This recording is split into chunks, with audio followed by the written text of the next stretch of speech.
My name is Elena and I am 37 years old. I am a single mother to a beautiful 17-year-old daughter named Sofia. Sofia is my entire reason for existing. She is the reason I fought through every struggle and survived every storm. She is the reason I am sitting here today in my beautiful home telling you this story. But this story did not start here. It started in a cold basement 20 years ago. I was 17 years old when I found out I was pregnant. I was scared and confused and utterly alone. I told my parents that night. I sat them down at the kitchen table of our modest family home. My mother looked at me with disgust. My father slammed his fist on the table. He said, "You have disgraced this family. You are no longer our daughter. Get out of this house and never come back." I begged them to let me stay. I told them I was scared and I had nowhere to go. I told them I needed my family. My mother turned her back to me. My father pointed at the door. He said, "You made your bed. Now you will lie in it. Get out." I walked out of that house with nothing but a small bag and a broken heart. I walked down the street in the cold winter rain. I had no umbrella, no coat, no money, no friends, no family, no one to call. I was 17 years old and completely and utterly alone. I walked until my legs gave out. I sat on a park bench and cried for hours. I cried for my lost childhood. I cried for my unborn baby. I cried because my parents had thrown me away like garbage. I did not know where I would sleep that night. I did not know how I would eat. I did not know how I would survive. I looked up at the sky and whispered, "God, if you are real, please help me. I have nobody else." I did not receive a magical answer. I did not see a bright light, but I felt a small flicker of something. Strength, determination, survival. I made a promise to myself that night. I promised that I would never beg anyone for anything again. I promised that I would work harder than anyone had ever worked. I promised that I would build a life for my child, a life that my parents could never take away. I would prove them wrong. I would show them that I was not a disgrace. I would show them that I was strong. I would show them that I was worth something. That promise kept me alive through the darkest days of my life. I found a homeless shelter that night. They gave me a bed and a hot meal.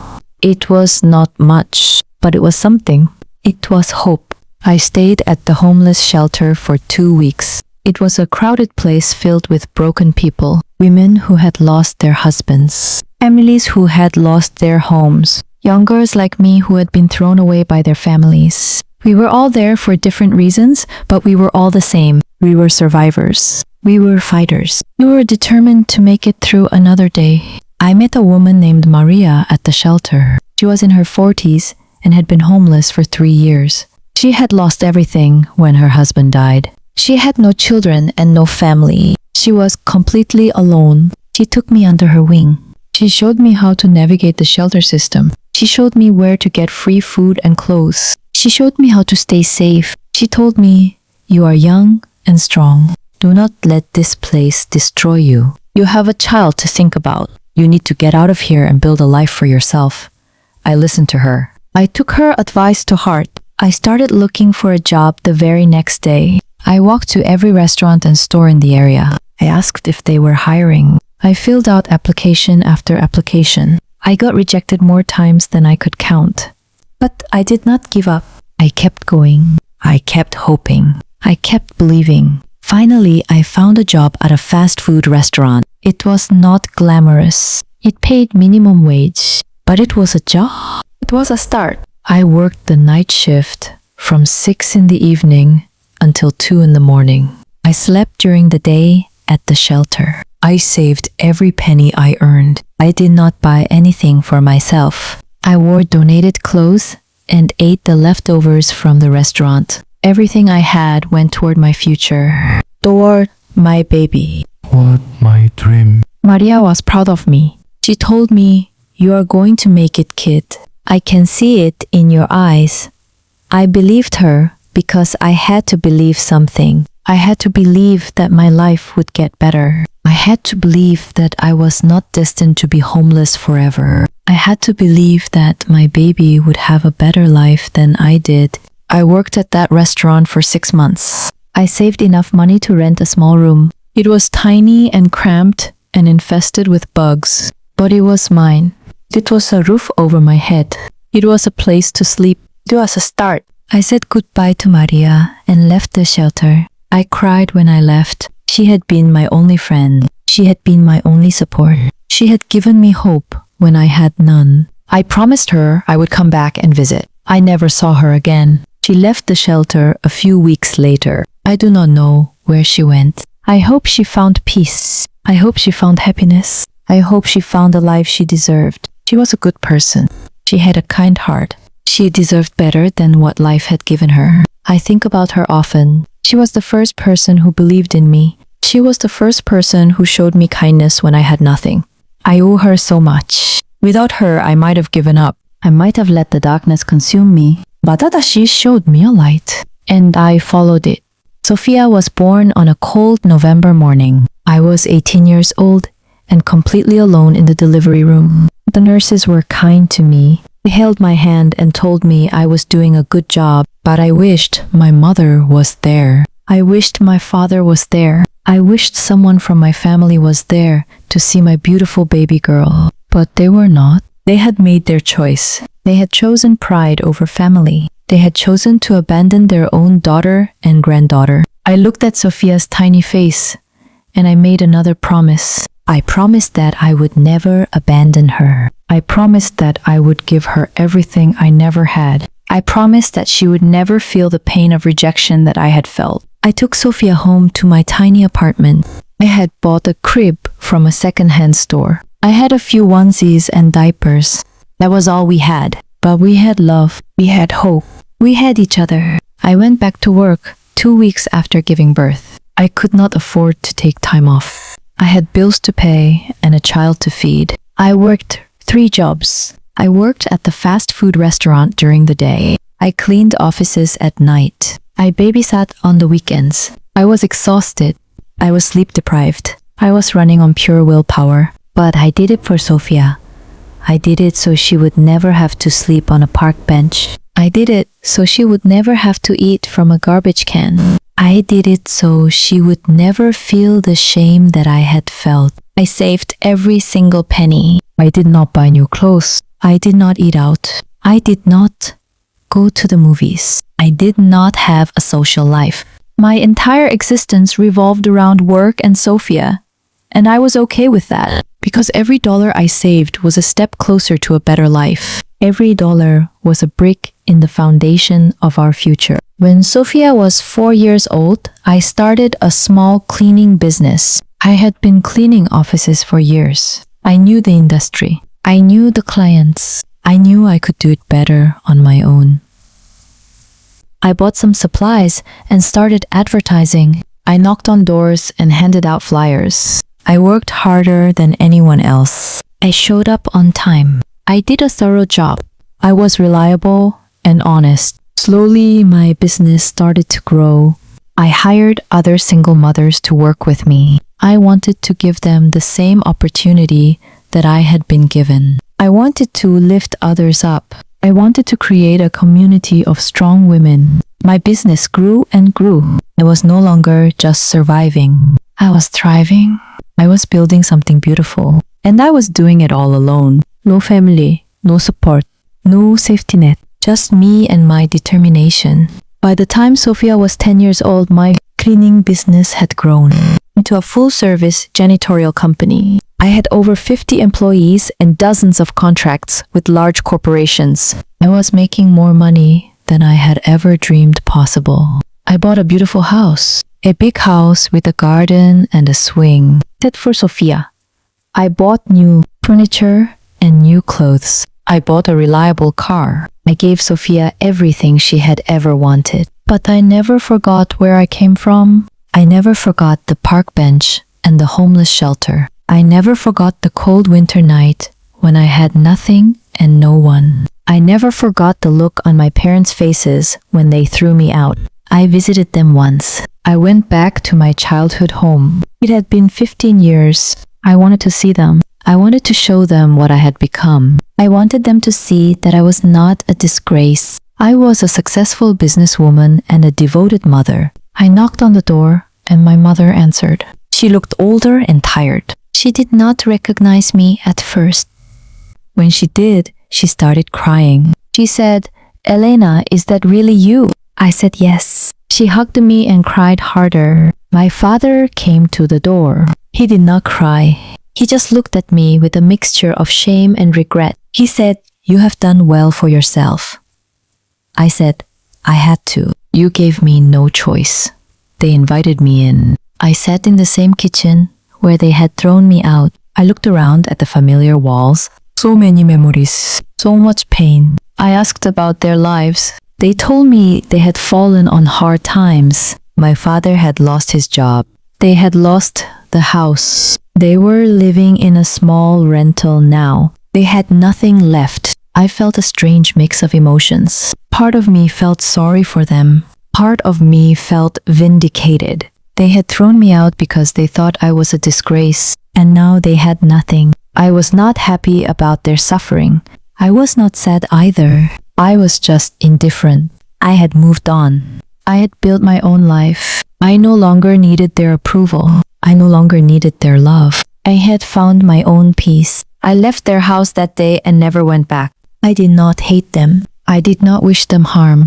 I just did not care anymore. I had closed that chapter of my life. I had healed a wound that had been open for 15 years. I had finally let go of the pain. I had finally moved on. A few years later, I heard that my childhood home was being sold. The bank had foreclosed on it. My parents had lost it completely. I decided to buy it. I do not know why. Maybe it was closure. Maybe it was justice. Maybe it was just a business decision. But I bought the house that had rejected me. I bought the house where I had been thrown out. I bought the house that had caused me so much pain. It was not a sentimental purchase. It was a statement. A statement that I had overcome everything. A statement that I was no longer the scared 17-year-old girl who had been thrown out in the rain. I was a successful businesswoman who could afford to buy whatever she wanted. I renovated the house. I tore down the old walls and rebuilt them. I painted it bright colors. I filled it with new furniture. I made it beautiful. I made it mine. I invited my parents to see it. I wanted them to see what I had done. I wanted them to see that their rejection had not broken me. It had made me stronger. My mother cried when she saw the house. My father stood in silence. He looked at the walls and the furniture and the garden. He said, "You did all this by yourself?" I said, "Yes, I did it all by myself. No one helped me. No one believed in me. But I believed in myself, and that was enough." He did not say anything else. I think he finally understood what he had lost. He had lost his daughter. He had lost his granddaughter. He had lost the chance to be part of our lives, and now he had nothing. I did not feel sorry for him. I did not feel happy either. I just felt peace. I had closed a chapter of my life. I had healed a wound that had been open for 20 years. I had finally let go of the pain. I had finally moved on. I looked at my childhood home and I felt a sense of closure. I had come full circle. I had returned to the place that had rejected me. But now I owned it. I had control over it. I had power over it. And that was the most beautiful feeling in the world. I had turned my pain into power. I had turned my rejection into triumph. I had proven that I was not a victim. I was a survivor. I was a conqueror. And nothing could ever take that away from me. I spent 6 months renovating that house. I wanted to transform it from a place of pain into a place of peace. I tore down the walls of the room where I had cried myself to sleep. I replaced the floor where I had been humiliated. I painted the kitchen where my parents had disowned me. Every room had a memory. Every room had a story. Every room had a wound. I healed each one with my own hands. I hired a team of workers to help me. They were kind and respectful. They did not ask questions about why I was renovating the house. They just did their jobs. But I could see the curiosity in their eyes. I did not explain myself to them. I did not need to. This was my journey. This was my healing. I chose every color carefully.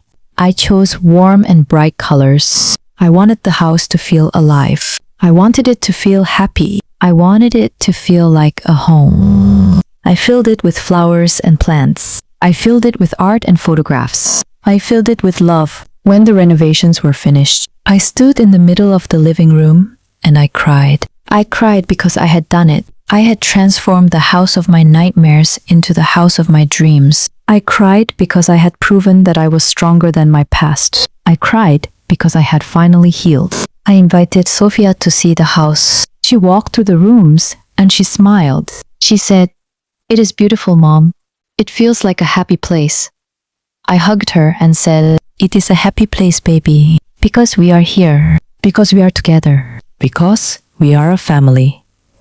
Sofia asked me about the house. She asked me why I had bought it. She did not know the story. She did not know about the rejection and the pain. I told her the truth. I told her that this was the house where I grew up. I told her that my parents had thrown me out when I was 17.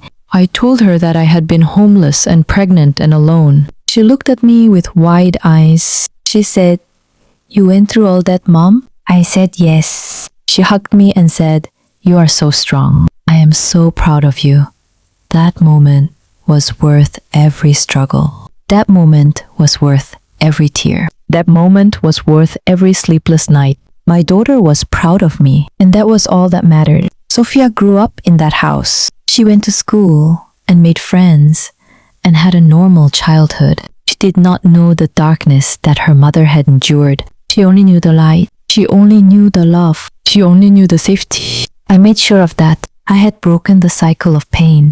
I had given her the childhood I never had. That was my greatest achievement. Sofia is 17 now. She is the same age I was when I got pregnant. She is smart and ambitious and full of dreams. She wants to go to college and become a doctor. She wants to help people. She wants to make a difference. I am so proud of her. She has no idea what I went through to give her this life. She has no idea about the park benches and the garbage cans. She has no idea about the sleepless nights and the exhaustion. She has no idea about the rejection and the pain. And that is exactly how I want it. I want her to have a childhood that I never had. I want her to feel safe and loved and secure. I want her to know that she can achieve anything she sets her mind to. I tell her my story sometimes. I tell her about the struggles and the sacrifices. I tell her about the homeless shelter and the 3 jobs. She looks at me with wide eyes and says, "You are so strong, Mom. I want to be like you." I hug her and say, "You already are, baby. You already are." I look at my life and I feel grateful. I have a beautiful daughter. I have a successful business. I have a beautiful home. I have peace. I have closure. I have everything I ever wanted. I have forgiven my parents, not for them, for me, because holding on to anger was destroying me. I had to let it go. I had to move on. I had to heal. I have learned that rejection is not the end. It is the beginning.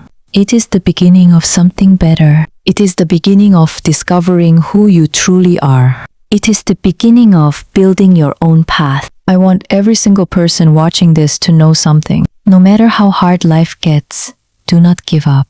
Keep going. Keep fighting. Keep believing. Your breakthrough is coming. Your miracle is on the way. Then one day you will look back and smile. You will realize that every struggle was worth it. Every tear was worth it. Every sleepless night was worth it. Because you made it. You survived. You thrived. And that is the most beautiful victory of all. My parents rejected me, but I did not reject myself. I believed in myself when no one else did, and that made all the difference. I own the house that once rejected me. I own the life that once seemed impossible. I own my future, and I am so proud of who I have become. I look at Sofia and I see my reflection. I see strength. I see resilience. I see hope. She is everything I ever wanted to be. She is everything I ever dreamed of. She is my greatest achievement. She is my reason for everything. I will never let anyone hurt her. I will protect her with everything I have. I will give her the life she deserves, and I will never break a promise to her. because that is what a good mother does. That is what love looks like. That is what strength feels like. This is my story. This is my truth. And I am sharing it with you so that you can find your own strength, so that you can find your own voice, so that you can find your own path, because you deserve it. You deserve happiness. You deserve success. You deserve love. And you will have all of it.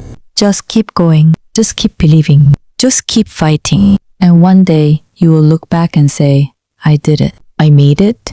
And I am so proud of myself. That day will come. I promise you, it will come. So hold on.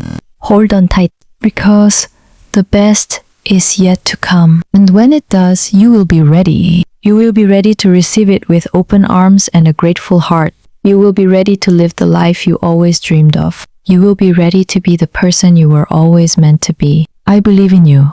I believe in your strength. I believe in your future. Now go out there and make it happen. Because you can. Because you will. Because you are unstoppable. My parents threw me out because they thought I was a disgrace. They thought I would fail. They thought I would end up broken on the streets. They were wrong. I built an empire from nothing. I raised a beautiful daughter. I created a life of purpose and meaning. I proved that I was not a disgrace. I was a warrior. I was a fighter. I was a survivor. And now I own the house that once rejected me. Now I own the life that once seemed impossible. Now I own my future. And that is the most beautiful victory of all.